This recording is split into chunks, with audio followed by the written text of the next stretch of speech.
Ce soir, dans la première partie, nous avons comme sujet l'âme sœur. Il y a dans l'évolution d'un individu l'occasion de former des couples ou un couple pour les plus heureux ou chanceux. Et évidemment, la question se pose tout le temps, quel niveau de compatibilité, quel niveau d'entente qu'on peut s'attendre d'une personne qui vit ou qui est supposée vivre avec nous plusieurs années, voire toute une vie. Et ce soir, évidemment, on s'intéresse à l'aspect, disons, occulte ou l'aspect même, je dirais, totalement invisible de ce qui fait que deux êtres peuvent passer 15, 20, 30 ans ensemble. Et nous demanderons à Bernard de Montréal de nous permettre de voir plus clair dans ce sujet qui est celui de l'âme sœur. Nous recevons donc Bernard de Montréal.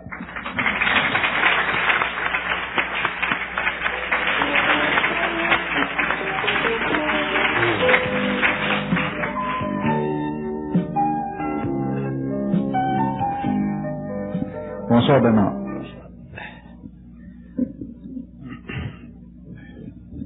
Bernard, de tous les sujets qui captivent les gens, le couple et en particulier découvrir l'âme sœur, on aimerait, disons, qu'on puisse discuter de l'aspect où deux êtres se reconnaissent réellement et l'importance de l'influence de l'âme en particulier sur cette reconnaissance.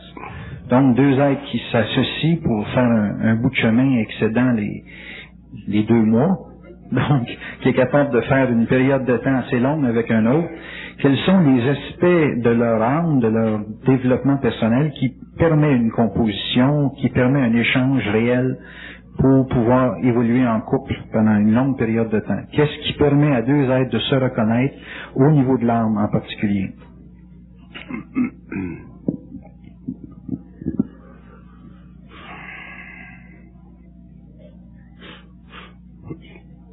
Les êtres sur le plan matériel, une fois que l'âme est incarnée,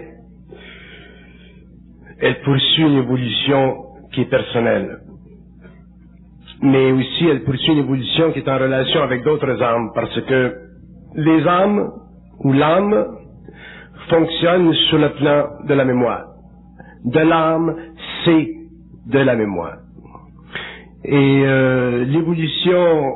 l'évolution astrale de l'âme, l'évolution cosmique de l'âme, l'évolution planétaire de l'âme, est toujours reliée à l'évolution de la mémoire, c'est-à-dire au perfectionnement de cette mémoire au cours des vies. Pas seulement sur le plan sur notre planète, mais dans d'autres mondes. Donc, l'évolution de l'âme est directement rattachée à l'évolution de la mémoire. Si on regarde l'expérience du couple, de l'homme et de la femme, par exemple sur le plan matériel, dans une vie, cette expérience-là, elle est basée sur le principe de la justification des énergies négatives. C'est-à-dire que le passé mémoriel, le passé expérientiel de l'âme doit être ajusté au cours de l'évolution dans une inconscience profonde des antécédents, c'est-à-dire en dehors de la conscience vivante de l'astral sur la Terre. Ceci veut dire que l'homme ou la femme, quand il s'incarne et qu'il compose un couple, par exemple, ils peuvent avoir accès à de l'information concernant la mémoire, ils peuvent avoir accès à de la vision concernant la mémoire, mais ils n'ont pas accès à la vibration de l'esprit qui a soutenu cette mémoire pendant l'incarnation. Autrement dit, même si on vous disait aujourd'hui, vous avez vécu dans tel siècle, vous étiez en relation avec telle personne dans tel siècle, ça n'a aucune, pour l'homme, pour l'expérience, ça n'a aucune valeur réelle, excepté sur le plan psychologique. Dans ce sens que la personne peut dire, toi t'étais ma fille, moi j'étais ta mère, et ainsi de suite. Mais sur le plan réel, ça n'a aucune valeur parce que le contact au niveau de la vie doit se faire d'abord sur le plan de l'esprit. Et quand l'âme se retire du corps matériel, qu'elle retourne dans l'astral, qu'elle retourne dans la forme astrale, elle perd ce contact avec la source, qu'elle reprend dans une autre vie quand elle s'incarne. Donc, pour nous, et je le dis parce que je sais que aujourd'hui, beaucoup de personnes s'intéressent à savoir quelles étaient leurs liaisons antécédentes pour comprendre leur expérience contemporaine. Et je dis que le retour à la mémoire astrale de l'âme pour l'être humain n'a aucune valeur réelle. C'est-à-dire que tant que l'expérience astrale incorporée n'est pas vitalisée par l'esprit, qui est le seul chaînon éternel en dehors du monde de la mort, toutes ces mémoires sont sujettes à être réfléchies par l'ego et automatiquement à être amenées à un niveau de spiritualisation qui peut créer beaucoup d'ambiguïté, qui peut créer une fausse certitude, qui peut créer de la confusion. Je vous donne un exemple. Vous allez rencontrer un médium et le médium vous dit, bon, mais écoutez, dans telle vie, ce bonhomme-là, il était votre frère, vous aviez une relation avec lui, et vous pouvez, à cause de votre nature spirituelle, à cause de votre désir personnel et à cause de la connexion astrale passée, vous pouvez vivre l'impression que vous devez être avec ce bonhomme pendant cette vie, alors que, dans le fond, sur le plan de votre évolution, sur le plan de l'intégration de votre énergie, sur le plan de la fusion ou de l'unification avec l'esprit ou le double, votre rôle dans quelques années sera de développer suffisamment de force mentale au-dessus de votre caricature émotive pour faire et créer une scission entre lui et ce bonhomme pour aller dans votre propre direction et lui aller dans la sienne. Donc, les questions d'âme sœur que l'homme se pose depuis très longtemps dans le monde occidental comme dans le monde oriental, les questions d'âme sœur sont des questions philosophiques, métaphysiques, ésotériques, qui ont une valeur purement psychologique, stratégique, mais qui ne répondent pas aux besoins de l'homme sur le plan de la gestion psychique de son moi. Ce que je veux dire, c'est que dans la mesure où l'être humain devient intelligent, c'est-à-dire qu'il se crée en lui l'axe de l'esprit, de l'âme et de l'ego, dans cette mesure, l'homme est capable, sur le plan matériel, de faire la gestion psychique de son moi, c'est-à-dire d'établir avec une très très grande force de volonté si la personne avec laquelle il est en train de vivre une expérience créative est la personne qui lui sied bien. Mais si cette personne lui sied bien, il le saura à partir du plan mental, c'est-à-dire il le saura à partir de la communication télépathique interne avec le double ou avec l'esprit ou avec l'ajusteur de pensée. Et à ce moment-là, il verra que la situation, elle est très normale, très naturelle et elle n'a pas besoin d'explications antérieures sur le plan des évolutions de vie.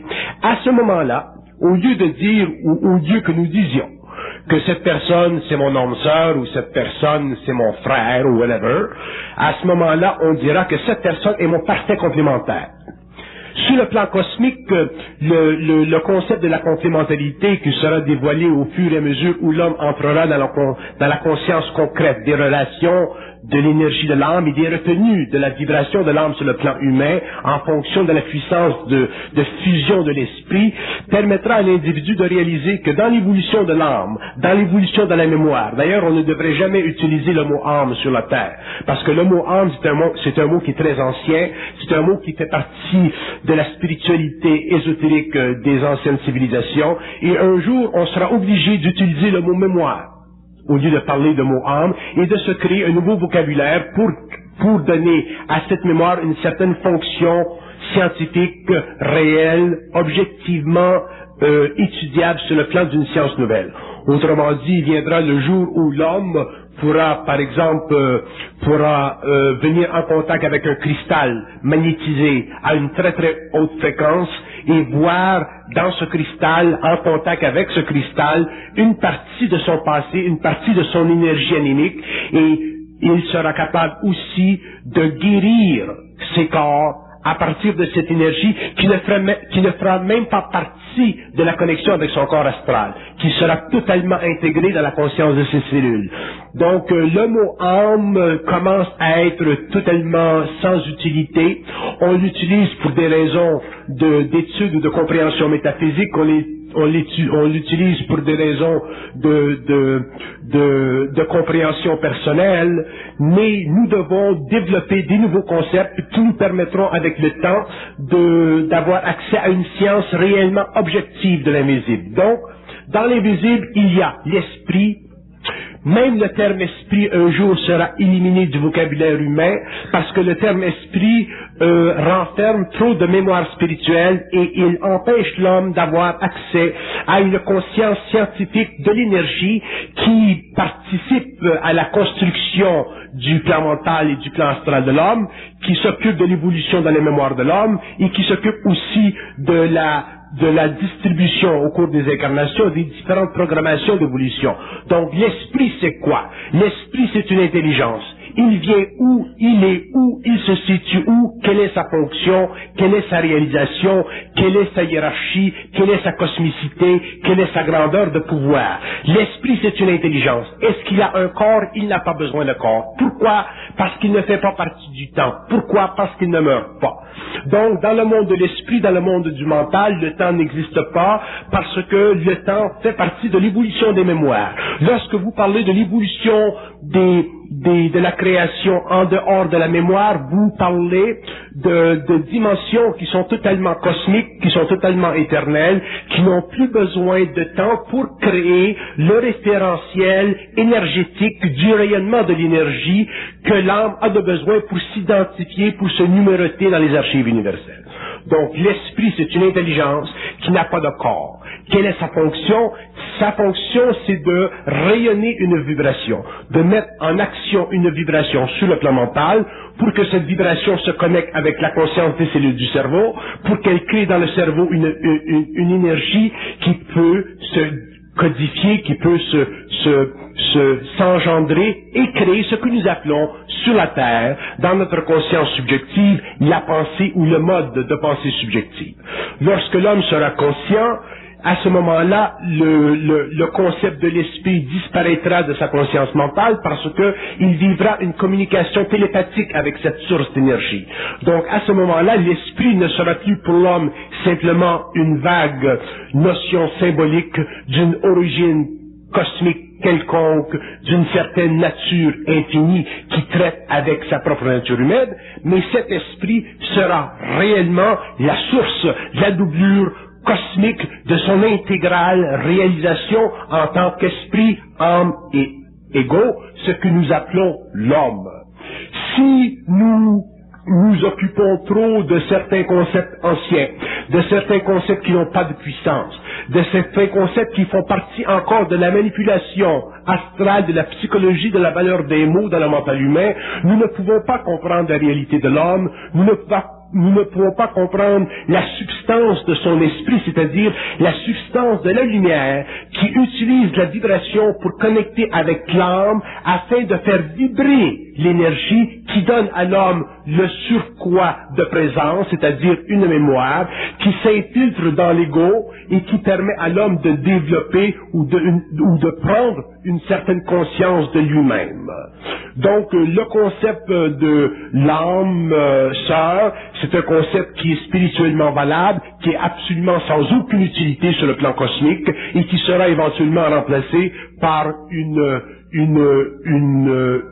idée plus réelle, dans la mesure où l'homme aura un mental réel, de la relation entre lui-même et un partenaire avec lequel il doit évoluer, non pas simplement sur la Terre, mais sur d'autres planètes, non pas seulement sur le plan matériel, mais sur le plan éthérique, non pas en fonction du retour constant à la forme astrale, mais en dehors de la forme astrale, c'est-à-dire dans ces corridors de temps qui permettent à l'homme finalement d'établir un équilibre parfait entre l'esprit, la mémoire et l'ego.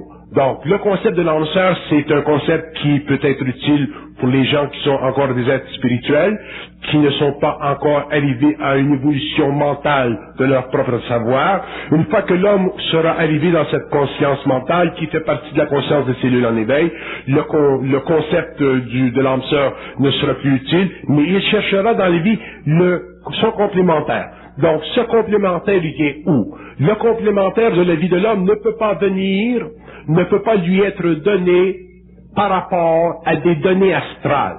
Autrement dit, vous ne pouvez pas rencontrer sur la Terre ou sur une autre planète un être qui vous est complémentaire à travers votre astralité. C'est une impossibilité parce que la mémoire astrale est insuffisante pour choisir le rayon nécessaire dont vous avez de besoin pour parfaitement intégrer l'énergie d'une autre personne dans le sein de votre propre esprit. Donc, pour que l'homme rencontre sur une planète quelconque son complémentaire, il doit être totalement guidé par son esprit, c'est-à-dire il doit être indiqué à partir du plan mental que telle personne et telle personne fait partie non pas de sa réincarnation, mais de son incarnation volontaire. Quand l'homme est rendu à connaître ou à reconnaître son complémentaire sur une planète, ce n'est plus un être qui se réincarne. C'est un être qui s'incarne. Et c'est très important de comprendre la différence entre la réincarnation et l'incarnation, parce que lorsque nous parlons de réincarnation, nous parlons de retour de l'âme ou des âmes en relation avec des mémoires expérientielles qui doivent être soutenues par l'expérience pour que ces mémoires soient épurées afin d'alléger le lourd travail qu'a l'esprit de pénétrer ces couches astrales de l'âme pour finalement connecter au cours de l'évolution avec l'ego. Lorsque nous parlons d'incarnation, nous parlons de volonté créative de la part de l'âme de s'incarner dans un certain sujet, dans un certain temps, dans un certain monde, pour une certaine fonction précise qu'elle peut connaître. Et ça, c'est la raison pour laquelle pendant des siècles, il y a eu des gens qui ont été pour la réincarnation, il y a eu des gens qui n'ont pas cru à la réincarnation, ils ont cru simplement à l'incarnation. Et cette ambiguïté dans le mental de l'homme est causée par le fait que l'être humain n'a jamais été capable de pouvoir faire la synthèse des polarités. Lorsque des hommes disent, la réincarnation, ça n'existe pas. Lorsque des hommes disent, la réincarnation, ça existe, il faut être capable de faire la synthèse des deux, parce que les deux ont raison. Donc, la réincarnation, elle existe sur le plan astral, l'incarnation, elle existe sur le plan cosmique, et la complémentarité des âmes existe sur ce plan-là. Donc, dans la mesure où l'homme évolue et dans la mesure où l'homme prend conscience de sa réalité, c'est-à-dire de la réalité de son double, c'est-à-dire de la source de la pensée, c'est-à-dire de la nature, de la loi, de la façon, de la science du mental, il n'est plus régi par les lois astrales, il n'est plus régi par les lois de la réincarnation, donc il n'a plus besoin de s'occuper de chercher l'âme sœur, parce que même si on trouve l'âme sœur, on la perd quelque part dans le temps. Parce qu'elle ne fait pas partie de la complémentarité. Donc c'est pour ça que j'ai toujours fait cet humour noir lorsque je disais, vous avez trouvé votre âme sœur et dans quelques mois ce sera votre cousine. Est-ce que vous voulez dire par cela que l'esprit a sa façon de choisir la relation entre deux êtres et que la mémoire en a une autre? Est-ce qu'il y a deux façons de vivre? Bon, c'est parce que l'âme étant une mémoire, l'âme étant une personnalité en dehors du corps matériel, l'âme est régie par les lois du monde astral. Et dans le monde astral, le processus de réincarnation favorise l'évolution de l'âme. Mais sur le plan cosmique, le processus de réincarnation doit un jour arriver à son terme. Parce que l'homme ne peut pas constamment se réincarner, parce que constamment se réincarner, c'est ne jamais changer de modèle. Donc l'homme un jour doit changer de modèle. Et pour que l'homme change de modèle, il faut qu'il en arrive un jour à passer de la conscience astrale qui l'amène à la réincarnation, qui l'amène à la mort, qui le ramène à la réincarnation, et qui le garde toujours dans son corps matériel, jusqu'à ce qu'il passe à la conscience mentale qui, au lieu de le ramener à la conscience astrale, le ramènera à la conscience éthérique qui, finalement, le forcera à ne plus céder aux pressions astrales de la réincarnation. Parce que il y a beaucoup de politique dans le monde de la mort. Il y a beaucoup de politique, il y a beaucoup de manipulation. Le monde de la mort, c'est un monde qui est très très semblable au monde de la Terre. Il y a beaucoup de personnalités, il y a beaucoup de conflits. Il n'y a pas de corps matériel, mais ça ne change rien. Parce que même vous, quand vous rêvez le soir, vous avez des émotions, vous avez des sentiments, vous avez des passions. Donc, sur un autre plan, la nature humaine continue. Mais sur le plan éthérique, cette nature humaine, elle est transmutée. Mais elle est transmutée pourquoi? Parce que l'homme, en tant qu'égo, avec le support de l'âme qui est sa mémoire, a finalement réussi à créer l'axe de la vie, c'est-à-dire la connexion entre la cosmicité de son mental, qui s'exerce sur le plan mental supérieur, au-delà de l'intellect, en relation avec la mémoire, qui fait partie de tous ses attributs évolutifs au cours des générations, des siècles, et l'ego, qui est simplement le mécanisme réflectif de toute cette énergie extraordinaire qui constitue finalement la substance même de l'homme. Mais tant que l'homme n'a pas créé cet axe et qu'il n'a pas connu et compris les lois de l'esprit, donc les lois du langage, les lois de la pensée, les sources de la pensée, comment ça fonctionne, ce monde mental, à ce moment-là, il ne peut pas bénéficier de notions, même si elles sont valables spirituellement, qui puissent le libérer des pressions astrales, des pressions politiques astrales, et à cause de ces pressions politiques astrales, il est constamment forcé d'assujettir son moi à des notions spirituelles qui éteignent en lui l'intelligence pure. L'homme a besoin de connaître, de savoir et de vivre l'intelligence pure. Et l'intelligence pure, c'est cette intelligence qui n'est pas fondée sur la mémoire.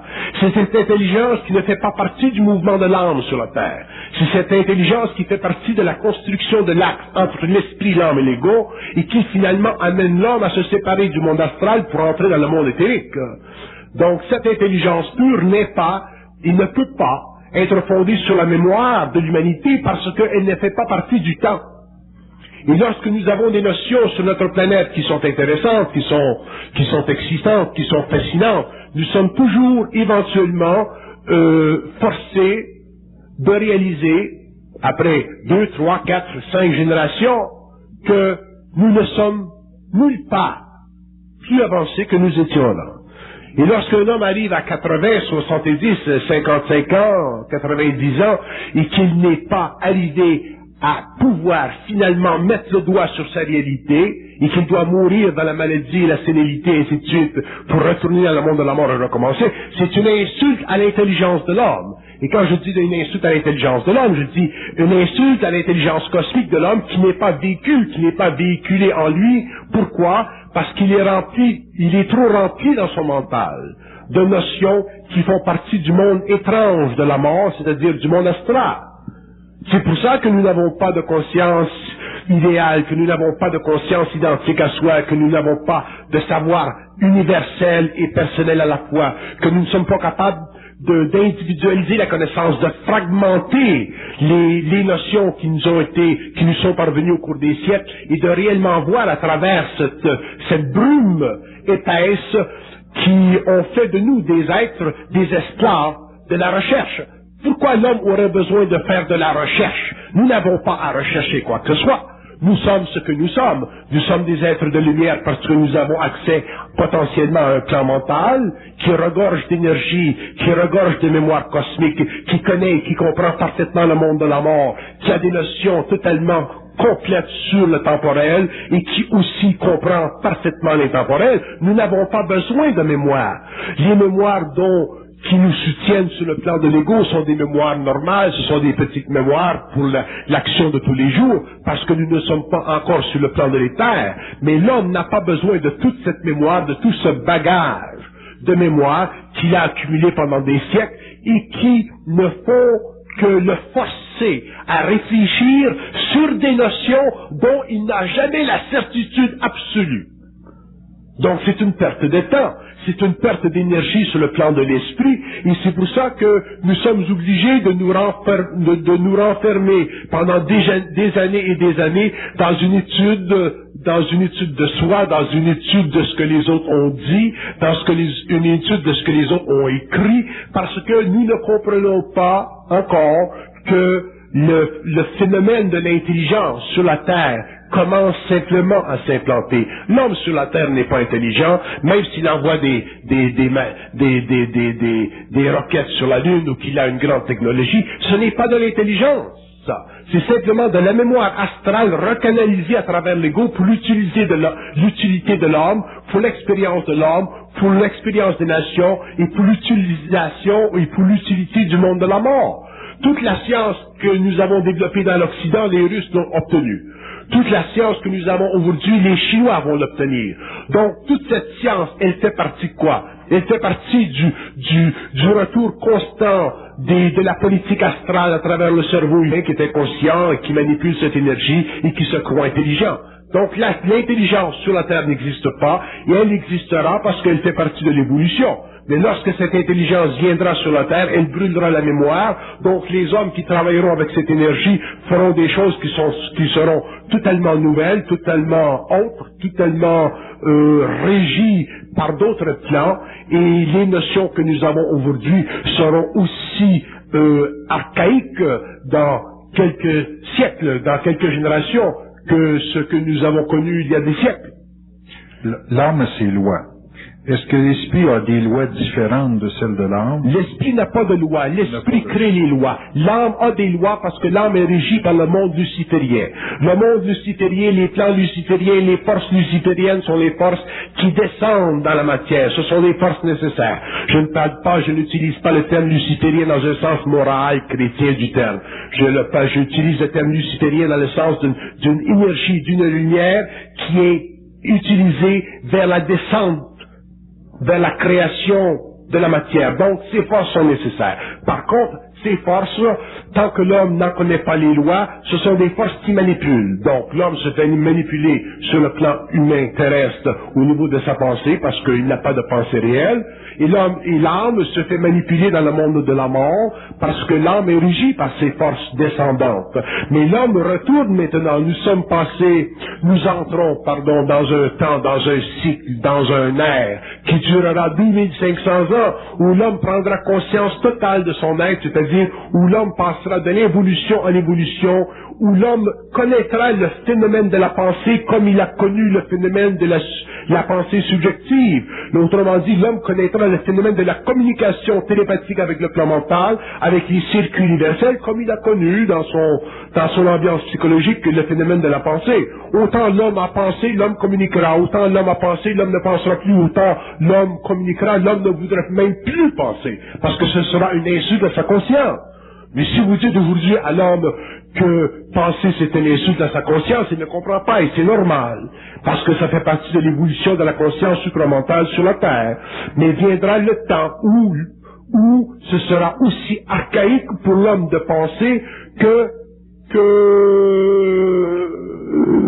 c'est archaïque que les sciences du 17e, 17e siècle, 16e siècle, 15e siècle sont archaïques pour nous. Regardez la transformation, les changements rapides qui se font au niveau de la technologie aujourd'hui. Il ne faut pas s'imaginer ou s'imbriquer dans la tête que ce que nous avons réussi en 1990 à faire, c'est la fin de la science. Donc il y aura transmutation, il y aura évolution, il y aura explosion du cerveau, il y aura contact entre l'homme et le plan éthérique, il y aura science nouvelle sur la Terre, il y aura des choses absolument extraordinaires dans le temps qui est marqué. Mais sur le plan humain, nous devons regarder sur le plan humain. Ce qui se passe dans le monde, ça se passe dans l'homme. L'homme est un microcosme, le monde est un macrocosme. Lorsque la Terre change, lorsque les civilisations changent, lorsque les forces astrales et la lutte et la politique astrale sur le plan matériel changent, l'homme change. Et l'homme va changer malgré lui. Parce que dans l'évolution future, ce n'est pas l'homme qui va aller aux Indes ou l'homme qui va aller quelque part pour aller chercher de la connaissance. L'homme va être connecté lui-même. L'homme sera mis en contact direct télépathique avec les plans, et avec le temps et la science que nous avons de toute cette nouvelle gestion de l'énergie mentale, l'homme saura comment traiter avec ceci. L'homme cessera de spiritualiser ceci. L'homme deviendra très très habile, très conscient, et l'homme ne pourra pas être joué dans son mental par ses forces qui seront neuves, nouvelles et naissantes, et avec lesquelles il n'aura pas suffisamment d'expérience au début. Mais la science, l'explication de cette science viendra avant que l'homme soit connecté avec le plan mental. C'est pour ça que l'homme sera de plus en plus capable de comprendre finalement ce qui se passe dans la relation télépathique avec l'état universel. Donc c'est important que nous avions d'abord la science. Donc nous commençons à avoir la science, et lorsqu'il y aura suffisamment de cette science et que ce sera connu dans le monde que cette science elle existe, vous n'avez qu'à aller à tel endroit rencontrer certaines personnes, certains personnages, cette science elle existe, à ce moment-là l'homme aura finalement accès à du matériel pour comprendre ce qui se passe en lui qui sera neuf. Donc, le contact avec l'astral sera terminé sur le plan de la pensée subjective, et l'homme commencera à vivre une communication réellement intégrale. Une communication, je dis bien, non pas de la pensée. L'épuration du mental d'individu, est-ce qu'il se vit à travers le couple? Est-ce qu'il se vit à travers les associations? Est-ce qu'il se vit à travers... L'épuration du mental se vivra à travers tout. Toute l'expérience de l'homme sera utilisée dans l'épuration du mental, parce que l'expérience de l'homme est astrale, le mental c'est un autre plan, et lorsque le contact entre l'homme et le mental supérieur se fait, tout ce qui est astral passe dans la machine. Tout ce qui est astral qui empêche cette fusion, cette unité avec la source est fracturé, brisé, et les hommes, selon leur état, selon leur esprit, selon leur mémoire, selon leur statut universel, selon leur évolution, vivront ce contact à différentes échelles. Il est évident que l'homme qui contrôle comment d'énergie il va mettre dans la forme. Sinon, les plans vont vous bouleverser votre vie. C'est ça qu'on appelle l'initiation solaire. Mais vous parlez de forces astrales qui sont anti-hommes, puis vous parlez des plans de la lumière qui nous manipulent encore là, pas vraiment pour notre confort, qui peuvent nous manipuler à travers la créativité. Il faut être fait fort pour passer une vie. Parce que c'est mourant. Parce que les forces de la lumière ont un but avec les consciences en évolution, c'est éventuellement la fusion. Donc quand le canal s'ouvre aux forces de la lumière, c'est évident que l'homme devient très très créatif, ou il vibre beaucoup. Il faut qu'il apprenne à vibrer, mais que ce soit sous son contrôle. Puis sous notre contrôle, j'imagine, c'est eux autres qui nous envoient les pensées. Sous notre contrôle, ça veut dire qu'ils nous font vibrer tellement, puis selon nos illusions, on se met dans la merde, puis éventuellement on apprend. Quand on apprend... On se met toujours dans la merde en fonction de nos caractères, de nos personnalités. Ouais, mais ben si on se met dans la merde, puis c'est pas nous autres qui pensent, c'est eux autres qui nous mettent dans la merde. On se met dans la merde parce qu'on connaît pas le monde de la pensée. Si on connaissait le monde de la pensée, on se mettrait pas dans la merde. C'est le fait qu'on connaît pas le monde de la pensée, c'est le fait qu'on connaît pas la pensée, c'est le fait qu'on sait pas d'où vient notre pensée, c'est le fait qu'on voit pas à travers notre pensée qu'on se met dans la merde. Si on voyait à travers notre pensée, quand même que lui en haut, il me dirait, bon ben, demain matin, vends ta maison, je dis, on chie, toi. Hein? Il n'y a personne qui va me faire vendre ma maison. Si je veux vendre ma maison, je m'en vends. C'est pas mon double qui va me dire, demain matin, tu vends ta maison. Mais s'il m'avait dit ça en 1970, il n'a pas habitué à ce temps-là, c'était nouveau. Peut-être que je l'aurais vendu la maison. Bon, je vous prends dans cet exemple-là. Mais aujourd'hui, il ne peut pas faire ça. Il vous envoie la pensée là, de vendre votre maison. Okay. Puis vous dites, non, je veux pas vendre ma maison. Elle vient d'où cette pensée-là? C'est parce qu'il veut jouer. Au stade où j'en suis rendu, c'est probablement parce qu'il voudrait me parler ou il voudrait me faire rire.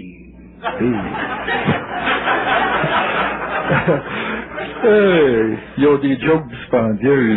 Ah, ça. Sans comique. Il y a les deux femmes en or, puis il y a le double en or. Là. Mais j'aimerais que vous répondiez à ma question. Si vous envoyez la pensée, de faire quelque chose de créatif, en guillemets, selon eux, puis que vous lui dites, je veux rien savoir, c'est eux autres qui vous disent, ben c'est eux autres qui pensent, c'est eux autres qui vous disent, je veux rien savoir de ce que je viens de t'envoyer. Si je vois par exemple, il y a deux niveaux. Ils peuvent véhiculer la pensée, comme si c'est moi qui leur parle.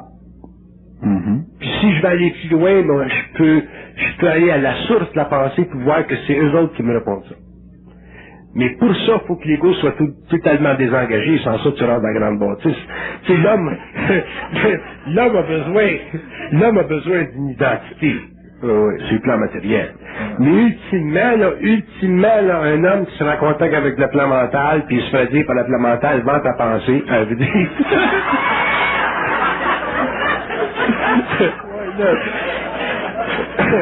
vends ta maison. Bon, ça s'y fusionne, là, dans ce temps-là. Puis il ira par en dedans, là, puis il voudra voir la subtilité du jeu. Puis lui, il dirait, non, chier. Il pourrait aller par en dedans, puis il pourrait entendre tout le registre mental qui dit, vends ta maison, va donc chier. Oui, en même temps. Mais ça, pour pouvoir vivre ça, faut que tu ne puisses plus capoter sur le temps. Faut que tu sois bien insolite. Sans ça, tu es obligé d'avoir un petit cadre, tu sais.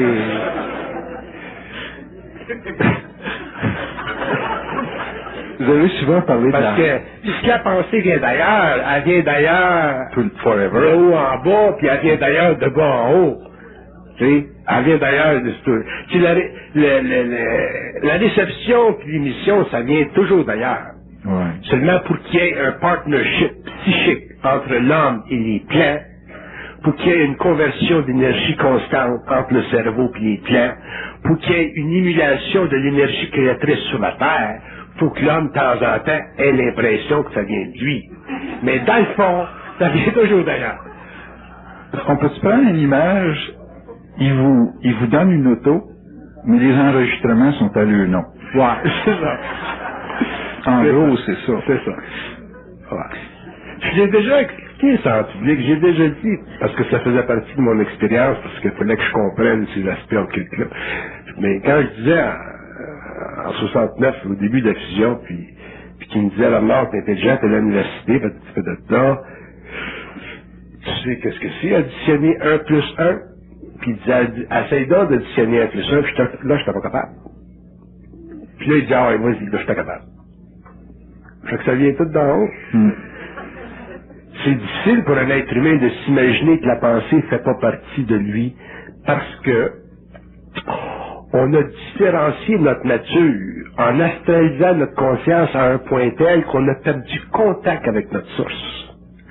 Donc, on vit notre conscience égoïque au niveau d'un principe matériel qu'on identifie en fonction de notre mémoire, ajusté au registre de nos émotions et de notre mentalité. Alors qu'en réalité, l'homme est un être universel, c'est un être de lumière qui est capable, à n'importe quand, de transgresser les lois de son astralité. Mais pour transgresser les lois de notre astralité, c'est-à-dire pour transgresser les lois psychologiques de notre moi planétaire, il faut qu'on soit capable de prendre conscience de notre moi universel. Ça, c'est le dos. Donc, dans ce processus-là, on peut voir la game, là, ainsi de suite. Mais après ça, ça serait établi. Parce que ça serait trop difficile pour l'homme de toujours vivre le moi universel dans une constante universelle. Ça, c'est bon sur le plan éthérique. Mais sur le plan matériel, il faut qu'il se passe quelque chose. Il faut que tes neurones s'allument. Il faut qu'il se passe du jus dans ta tête. Sans ça, l'homme ne pourra pas vivre longtemps, parce que le plan matériel, le cerveau matériel, toute la constitution matérielle de l'homme, c'est quand même une constitution énergétique. Il y a un lien, il y a toujours un lien entre ça et l'invisible subtil du plan mental. L'homme, c'est un être multidimensionnel. Donc, éventuellement, probablement que l'homme, dans son évolution mentale, réalisera la grande joke universelle, c'est-à-dire l'illusion psychologique de son ego, et à ce moment-là, il prendra conscience de l'origine de la source, mais, d'un autre côté, pour vivre en harmonie créative avec cette source-là, il va falloir qu'il puisse l'expulser, la faire sortir de son être. C'est ça qui fait quand il est capable de dire, on tourne la merde, oui. Comprends-tu? Puis quand vous dites des fois, il faut vivre la haine de ces forces-là. La haine, c'est pour compenser à la tendance évolutive des aimés.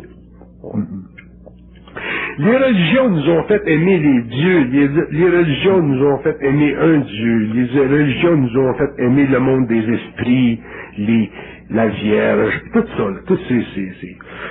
Puis, donc l'homme, c'est un être qui est très conditionné, mais au cours de l'évolution, quand l'homme va réellement commencer à avoir une idée pas mal organisée de l'invisible, quand l'homme va pouvoir surtout y aller dans ces mondes parallèles, les visiter, rencontrer ces intelligences-là à différents niveaux, ainsi de suite. À ce moment-là, sa prise de conscience par rapport à l'invisible va être un petit peu comme sa prise de conscience par rapport au monde matériel.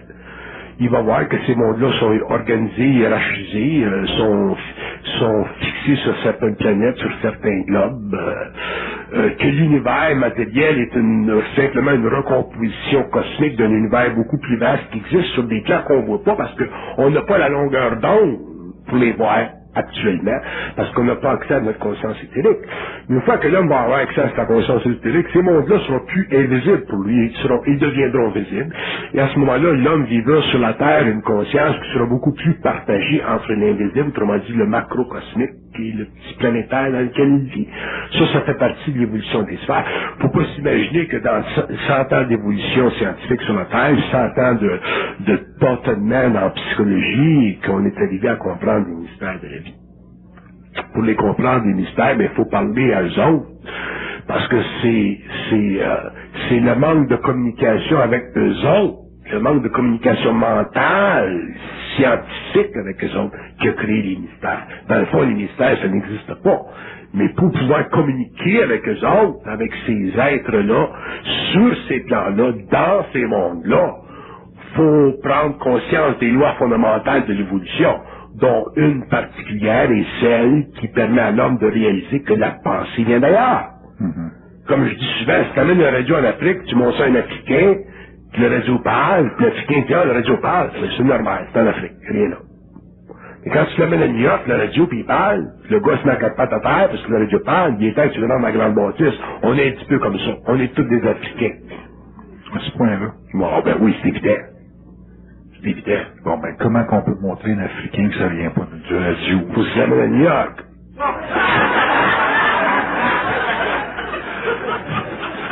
Avec le temps, il va s'habituer. Mais pas à Los Angeles. L'emmener à New York, oui, mais Bernard, c'est quoi? C'est de l'emmener à la station? L'amener dans un monde où il y en a, c'est normal, ça devient normal, puis il y en a Dieu parle, puis c'est pas eux autres qui parlent. Puis éventuellement, il va s'habituer au fait que ça vient d'une station quelque part. Mais s'il met ça au Congo belge, quelque part d'une petite cabane, qu'il en a vu un cœur dans sa vie, quand il va en avoir vu des milliers de radios, il va être habitué. Fait que c'est la quantité de radio qui fait qu'on est capable d'être conscient. C'est des nouvelles impressions. Des nouvelles impressions. Pour qu'on soit mis en contact avec des nouvelles impressions. Puis la science supplémentaire, je suppose, amènera sur la Terre beaucoup de nouvelles impressions. On n'a pas fini de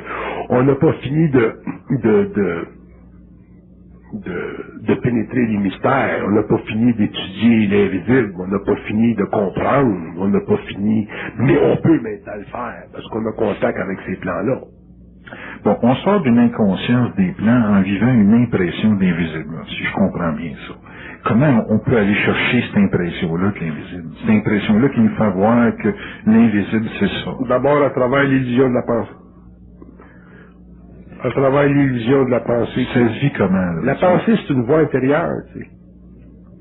Mais nous autres, la pensée, quand on la vit par rapport à des habitudes de vie qui viennent de notre jeunesse.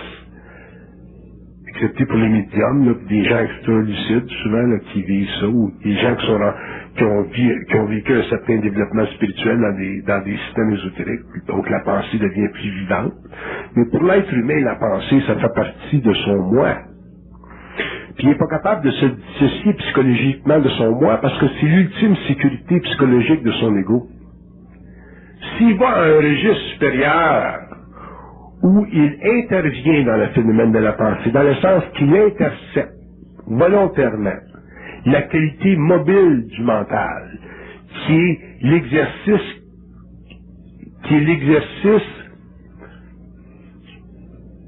utilisé contre lui en tant qu'être. C'est là qu'il commence à s'apercevoir que de la pensée, c'est pas simplement un mouvement psychologique, mais que de la pensée, c'est une dialectique.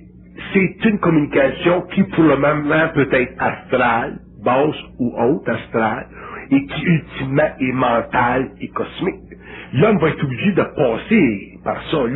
C'est ça l'évolution. L'homme va être obligé un jour de faire le point sur la source de sa pensée. Et à ce moment-là, tout va s'ouvrir.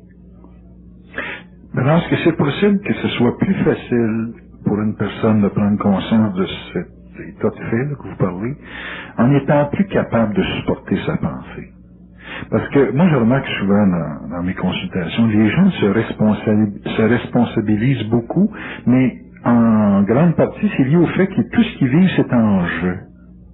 Le jeu est omniprésent dans leur façon de parler. J'ai fait ça, je suis ça.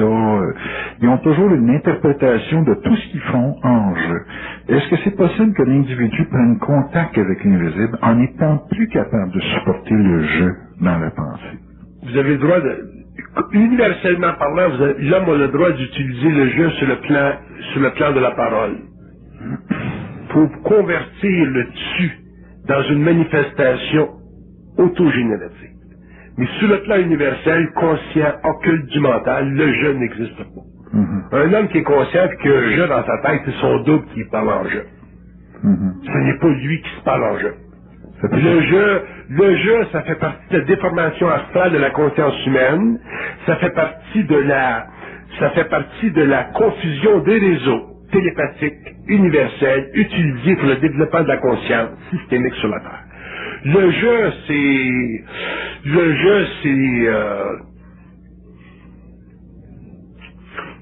du contre-espionnage. C'est du contre-espionnage. C'est de la désinformation. Le jeu, ça c'est encore mieux. Le jeu, c'est de la désinformation absolue à partir du plan astral. C'est le jeu au niveau de la pensée. Je parle pas au niveau de la parole. Ouais, je comprends. Tu dis, bon, ben, je vais aller pisser, ça c'est correct, tu as le droit de dire ça. Mais quand l'homme pense dans sa tête, je vais aller pisser, dis-moi pas que c'est des cassettes, ça s'en va en public, ça? C'est bon pour la France. C'est bon pour la France, ça. Si l'homme dans sa tête pense, je vais aller pisser, il y a un registre de pensée astrale. Okay. Si l'homme avait une conscience mentale, un registre mental, ça lui dirait, tu vas aller pisser tout à l'heure. Ça pourrait être, tu vas aller pisser dans 2h30, dans 2h30, whoop, ça commence à couler dans ses veines. Brrr, ça vient de pisser. Autrement dit, le registre est différent. L'homme, l'évolution, c'est de la désinformation astrale. Qui est principalement passé par le jeu. Qui est principalement et absolument passé par le jeu pour la création d'un ego planétaire. Alors que dans l'évolution, la désinformation astrale n'existera plus, l'homme vivra le jeu au niveau de sa pensée, au niveau de sa parole, il vivra un tu au niveau de sa pensée et automatiquement il commencera à se créer un corps morontiel. Pour se créer un corps morontiel, il faut avoir de plus en plus accès à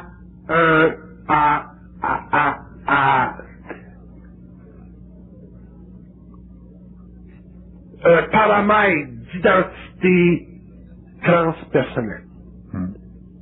Ça unit l'homme à des circuits universels, ça y fait descendre dans ses corps subtils une nouvelle vibration, ça met en marche toute la dynamique créative de sa conscience éthérique, ça l'amène éventuellement à pouvoir utiliser son cerveau éthérique, puis ça amène éventuellement à pouvoir sortir de son corps matériel en éthérique sans avoir à utiliser le cordon ombilical du corps astral. qui l'amène ultimement vers la mort. Anyway. À ce moment-là, si l'individu a prendre conscience de l'invisible, je reviens avec ma question, est-ce qu'il faut qu'il épuise le jeu? Qu'il épuise dans le sens qu'il se rende compte de l'illusion d'avoir comme impression que tout ce qu'il subit en pensée, ça passe par son jeu. Puis qu'à un certain moment donné, il peut pas faire autrement que se sentir coupable ou impuissant devant certaines situations parce qu'il monopolise tout en jeu dans sa pensée. Est-ce que c'est possible que c'est un épuisement mental qui emmène l'individu à une conscience de l'invisible? Parce que moi, je cherche une recette. Bon, je veux pas parler pour tous les hommes, là, parce que je sais que ça se fera pas comme ça, mais si je prends mon cas, là, en 69, là, quand j'ai vécu la fusion, là, d'abord, la destruction du jeu a été instantanée. Ça a automatiquement été remplacé par le tu. Le tu. Comme c'est de la communication. Bon. Ouais, bon. Puis le travail que le double a fait pour réellement abattre, probablement au niveau de la conscience des cellules, toute remémoration psychologique de mon moi, ça a duré 7 ans. Ça veut dire que pendant 7 ans, il n'était pas permis de pouvoir bénéficier, même un petit peu, du plaisir d'avoir un jeu. Ça l'a détruit ma conscience évolutive mentale, puis ça m'a mis sur un réseau vibratoire suffisamment élevé pour pouvoir travailler avec eux autres, parler avec eux autres, puis communiquer avec d'autres entités, autrement dit d'autres vagues de vie sur d'autres plans évolutifs. De sorte qu'aujourd'hui, d'ailleurs aujourd'hui, je peux plus penser, je voudrais même pas penser. Parce que penser, c'est un registre tellement inférieur que pour moi, ça sera une souffrance. Alors que pour l'homme, c'est normal. Mais ça fait partie de l'évolution.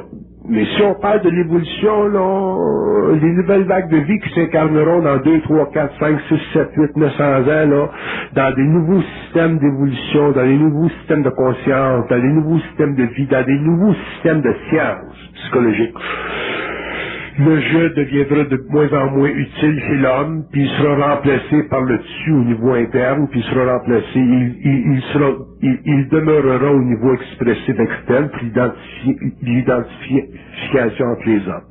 L'identification entre les hommes. Si l'homme élimine son jeu entre les hommes, à ce moment-là, l'homme vivra ce que j'appelle de la dépersonnalisation. Puis à ce moment-là, c'est comme si le double parle à travers tout instantanément, là. Puis à ce moment-là, ce qu'il dit, c'est absolu, ça se casse pas, tu peux pas taponner avec ça, et ça devient une arme absolue contre l'inconscience. Ça fait partie des pouvoirs occultes et magiques de la réflexion. Est-ce que ça va éventuellement en venir à ce moment-là? Oui. C'est ça, d'ailleurs, qui amènera l'homme à pouvoir matérialiser des énergies, des égrégores utiles à l'évolution. Donc, si je comprends bien, le jeu, c'est pour nous maintenir dans une certaine fréquence, dans un sens pour aller trop vite entre les gens avec lesquels on fonctionne. Le jeu protège les autres. Le jeu nous protège personnellement, protège les hommes, protège la mémoire de la race, et invite aussi des intelligences supérieures à ne pas participer créativement trop rapidement à l'évolution mentale supérieure de la race humaine. Sinon, on vivrait des contacts télépathiques avec des réseaux qu'on ne peut pas identifier. Présentement. On serait vampirisé parce qu'il y a des civilisations qui sont très avancées dans la communication télépathique, dans la magnétisation du corps mental, dans la magnétisation du corps astral, dans la projection des formes qu'on peut voir sur le plan matériel.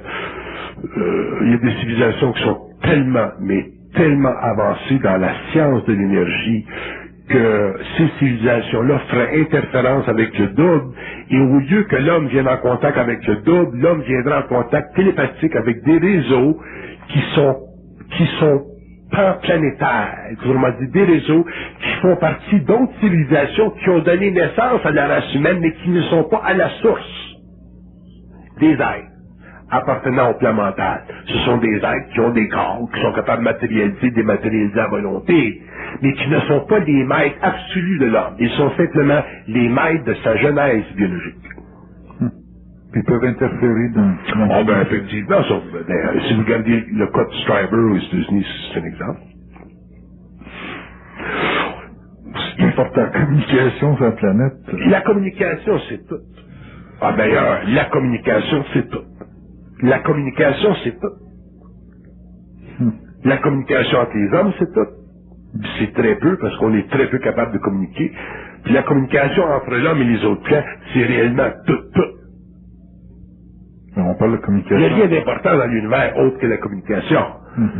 Quand vous parlez du verbe, ou quand on parle du verbe, donc ultimement ou ésotériquement, qu'est-ce qu'on veut dire? On parle de l'affranchissement de l'homme, de la communication nuisible, donc de la communication basée sur la conscience astrale de son je, pour éventuellement la rencontre avec des êtres qui sont ultimement éternels et qui font partie de dominion ou d'espace-temps tellement avancés que pour nous autres, ils sont des dieux, ou ils sont des anges, ou ils sont des archanges, alors qu'en réalité, l'homme découvrira un jour que ce ne sont que des civilisations extrêmement avancées, mais qui ont mis de côté depuis très longtemps leur besoin d'avoir une forme matérielle.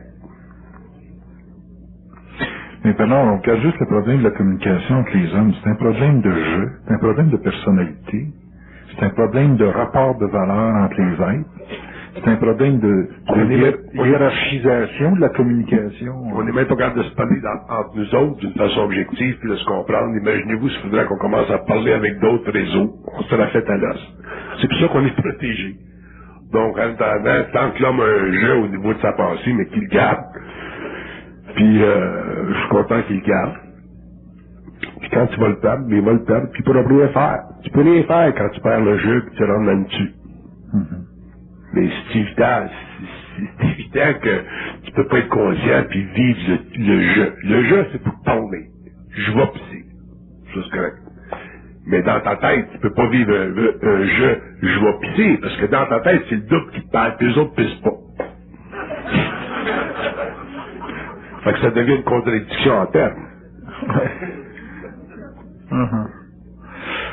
Un bel Canada de l'ouvrage, hein, c'est... Mais l'élément communication, si vous dites que c'est tout, ça veut dire que toutes les décisions qu'on prend, ou toutes les créations, les constructions qu'on a, ont toutes été fondées à partir de la communication.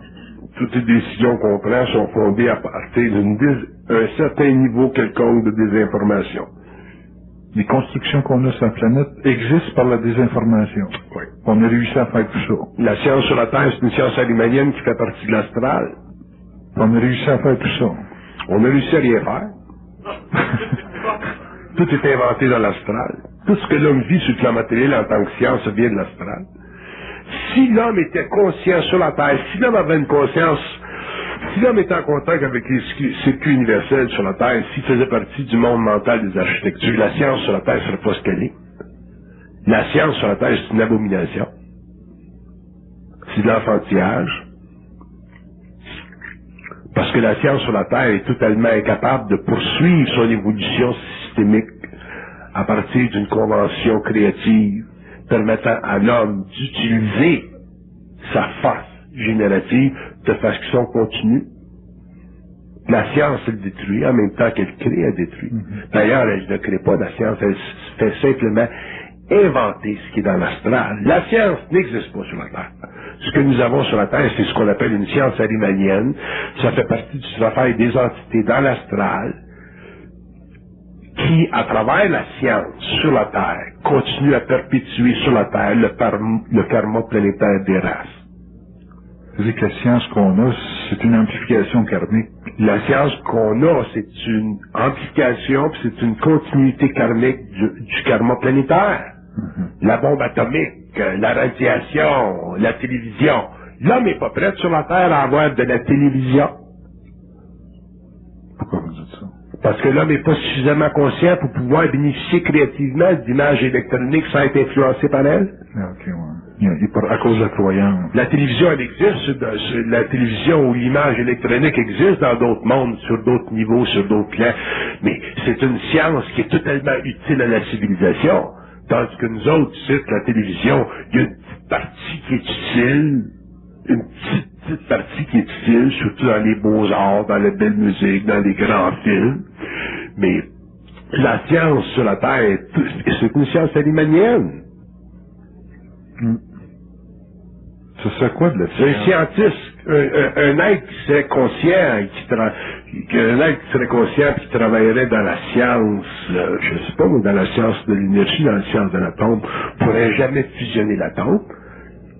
T'as pas le droit cosmiquement de fusionner l'atome. Pourquoi? Parce que tu peux pas fusionner l'atome tant que t'as pas le contrôle sur ses déchets radioactifs. Les effets de rejet, les conséquences. J'ai eu une conversation avec un scientifique italien de 2 semaines là, qui est venu chez nous. Là. Puis un homme brillant. On n'a pas le droit. Ça fait partie de notre expérience planétaire, mais cosmiquement, on n'a pas le droit de fusionner l'atome si on n'est pas capable de comprendre que la radioactivité a fait partie du contact entre l'atome matériel et les énergies éthériques qui passent d'un plan à un autre. La radioactivité, c'est de l'éthéricité, c'est de l'énergie électrique non contrôlée sur le plan matériel. C'est pour ça qu'on n'est pas capable de faire quelque chose avec la radioactivité.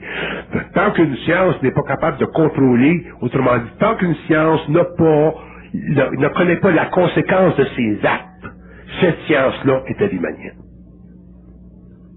Est-ce qu'on pourrait... Ils ont fait des études aux États-Unis, là. Ils ont fait des études, là. Ça fait 20 ans, là, en Californie, là. Il y a 20 ans, ils pensaient que la télévision, c'était pour rendre le peuple américain plus heureux, plus relax. C'est pas ça que ça fait. L'homme n'a pas de conscience de la conséquence de ses actes scientifiques. Un être conscient et responsable. Un être conscient, quand il fait quelque chose, il le fait en harmonie avec les circuits universels. C'est la seule façon, d'ailleurs, qu'il est capable de le faire. Fait qu'à ce moment-là, quand tu fais quelque chose en 1930, mais ça va durer 2000 ans, l'affaire. Ça va pas péter dans le fret un jour, ça va pas mettre une civilisation en retard, ça va pas créer des conditions où l'homme devient de plus en plus cancéreux. On les voit pas, là, on vit dans des médiums électromagnétiques tellement intenses que les gens, ça affecte le cerveau, ça affecte les cellules, ça affecte le rythme des cellules. C'est pour ça qu'il y a tant de cancers dans le monde, et ainsi de suite, t'sais. Fait que, penses-tu qu'un scientifique qui va arriver et qui va prouver qu'il y a une relation entre les fils électriques d'Hydro-Québec puis le cancer chez des gens qui vivent en proximité, qu'il va être accepté en société, ils vont pas l'accepter, ils vont mettre ça en dessous du tapis. C'est tout, c'est comme ça tout le temps. Ça fait partie du karma de la race, ça fait partie de l'expérience planétaire, on n'y peut rien. Mais à partir du moment où l'homme va passer de l'évolution à l'évolution et que des hommes, parce qu'il va y avoir des hommes qui vont venir en contact avec d'autres civilisations sur le plan éthérique, à ce moment-là, ces hommes-là vont se séparer complètement de la civilisation humaine, vont passer dans d'autres temps, vont travailler sur la Terre dans des conditions totalement occultes et totalement cachées du reste de l'humanité, puis éventuellement ils auront une conséquence sur l'évolution humaine actuelle. Mais une conséquence très contrôlée. Ils superposeront à ce moment-là soit au niveau de télépathie, au niveau de la matérialisation du corps éthérique, et ainsi de suite. Ça fait partie des mystères de la race humaine, de l'évolution. Puis il ne faut pas s'occuper de ça tout de suite. Il faut commencer d'abord à s'occuper de pouvoir vivre, prendre conscience de notre identité, puis d'abord commencer à comprendre le phénomène de la pensée. Ma femme a parlé à une petite fille l'autre fois là, qui a été interviewée par Jeannette Bertrand. Puis une petite fille qui souffre d'anorexie, boulimie ou anorexie, je sais pas une des deux, je pense que c'est de la boulimie. Puis ma femme elle l'a appelée à Québec. Puis elle a demandé, elle dit vivez-vous une sorte de voix qui vous commande? La petite fille elle a dit oui.